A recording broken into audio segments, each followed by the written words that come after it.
Arknights Endfield is the new upcoming gacha with a lot of hope for this genre. The game impressively shows how far free-to-play gacha games have come. Unique open zones invite exploration, the real-time combat system is impressive, and the animations and visuals can easily compete with other high-quality games. On top of that, the big twist in Arknights is its large industrial zone, which you can expand very freely, almost like following a Factorio handbook. There are also additional base building elements. Endfield represents a massive leap from its predecessor, and not just visually. The original Arknights was a classic tower defense game enhanced with cute gacha characters, designed to justify pouring endless time and money into it. Like many of the big franchises from HoYoverse, Arknights Endfield also comes from China. The Asian mobile gaming market is very different from the Western one. Whether it's HoYoverse titles, Wuthering Waves, or the new Zenless Zone Zero, Endfield stands out thanks to its subdued color palette, dystopian premise, strong visuals, and its focus on free-to-play combined with factory gameplay.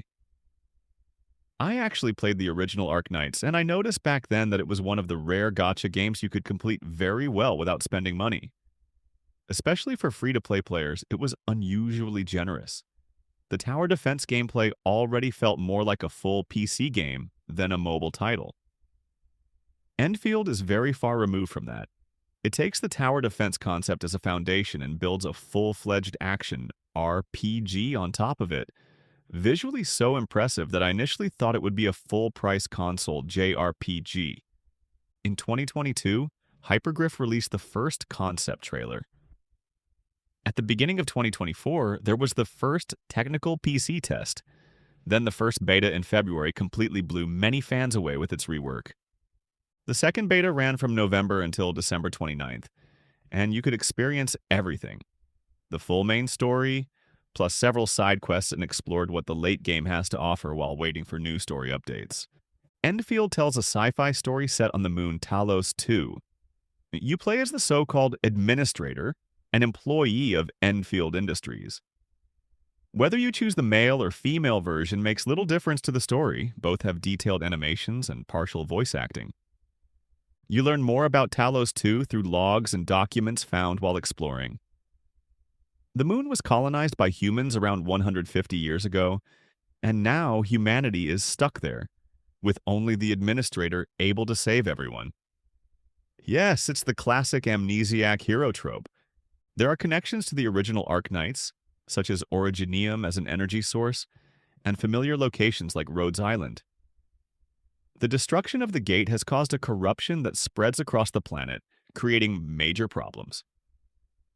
The primary threat comes from the native species known as the Agoloi, alongside other hostile factions, raiders, and political conflicts. Enemy designs are refreshingly unique, ranging from humanoid foes to stone-like constructs and classic monsters. While some concepts repeat later, new ideas and visual variations keep things fresh. The game's first major area is Valley 4, an industrial frontier where production facilities struggle against harsh wilderness and limited resources. A past accident destroyed a massive originium vein, nearly collapsing the entire project.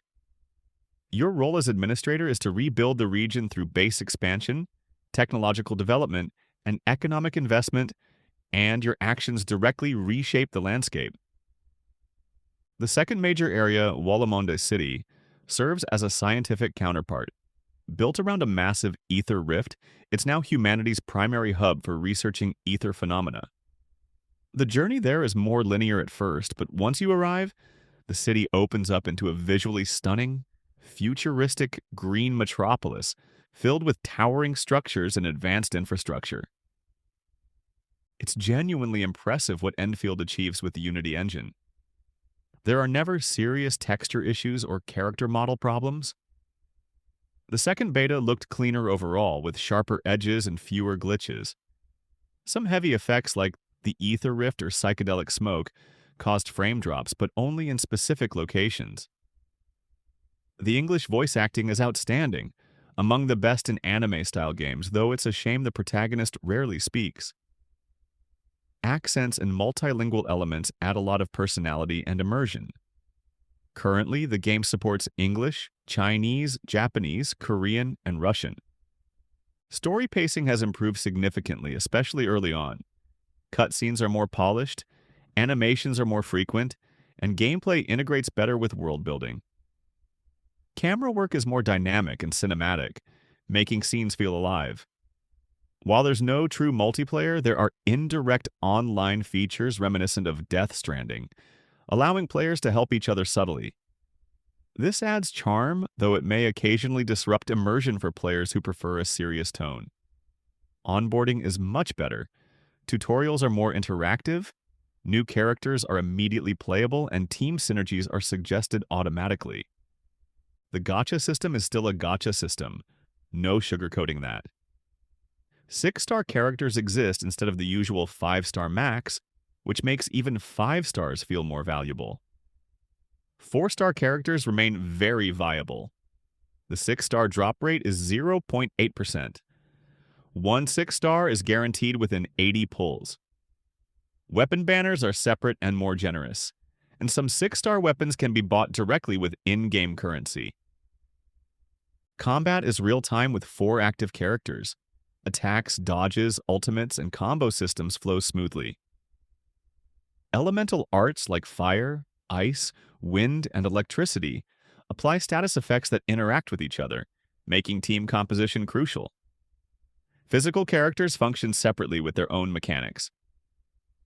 Despite its depth, combat is intuitive and easy to learn thanks to gradual character introductions and a clear UI. Endfield uses hub-based zones rather than a full open world. Each hub is dense, filled with puzzles, NPCs, and side quests. Visuals, especially reflections and lighting, can look stunning.